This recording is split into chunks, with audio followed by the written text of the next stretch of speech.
नमस्कार. आपण पाहत आहात आमची विशेष बातमी. चांदूर रेल्वे शहरात अवैध दारू विक्रीचा सुळसुळाट झाल्याचा गंभीर आरोप नागरिक, महिला वर्ग आणि सामाजिक कार्यकर्त्यांकडून करण्यात येत आहे. शहरासह ग्रामीण भागात देशी आणि विदेशी दारूची खुलेआम विक्री होत असल्याचे समोर आले असून याकडे संबंधित प्रशासनाचे दुर्लक्ष होत असल्याचा आरोपही करण्यात येत आहे.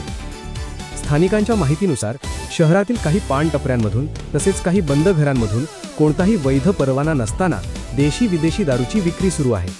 विविध ब्रँडच्या दारूच्या बाटल्या आणि हातभट्टी दारू सहज उपलब्ध होत असल्याचे नागरिकांचे म्हणणे आहे. याशिवाय काही बियर बार सकाळी 7 वाजल्यापासून रात्री उशिरापर्यंत सुरू राहत असल्याचा आरोप करण्यात आला आहे. त्यामुळे शहरात संशयास्पद हालचाली वाढल्याची तक्रारही नागरिकांकडून व्यक्त होत आहे. दारूची सहज उपलब्धता वाढल्यामुळे तरुणांमध्ये व्यसनाधीनतेचे प्रमाण वाढत असल्याचे सांगितले जात आहे.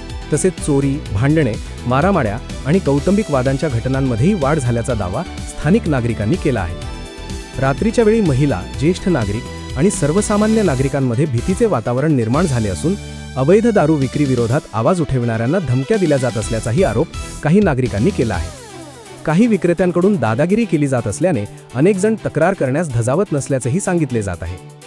महिला बचत गट, पालक आणि नागरिकांनी जिल्हाधिकारी कार्यालय, राज्य उत्पादन शुल्क विभाग, पोलीस प्रशासन तसेच अन्न व औषध प्रशासनाने विशेष मोहीम राबवून अवैध दारू विक्रेत्यांवर कठोर कारवाई करावी तसेच निष्क्रिय अधिकाऱ्यांची चौकशी करून जबाबदारी निश्चित करावी अशी मागणी केली आहे. आता या गंभीर प्रकरणाकडे प्रशासन किती गांभीर्याने लक्ष देते आणि अवैध दारू विक्रीवर कोणती कारवाई करते याकडे संपूर्ण चांदूर रेल्वेकरांचे लक्ष लागले आहे. कॅमेरामनसह चांदूर रेल्वे प्रतिनिधी, विशेष रिपोर्ट.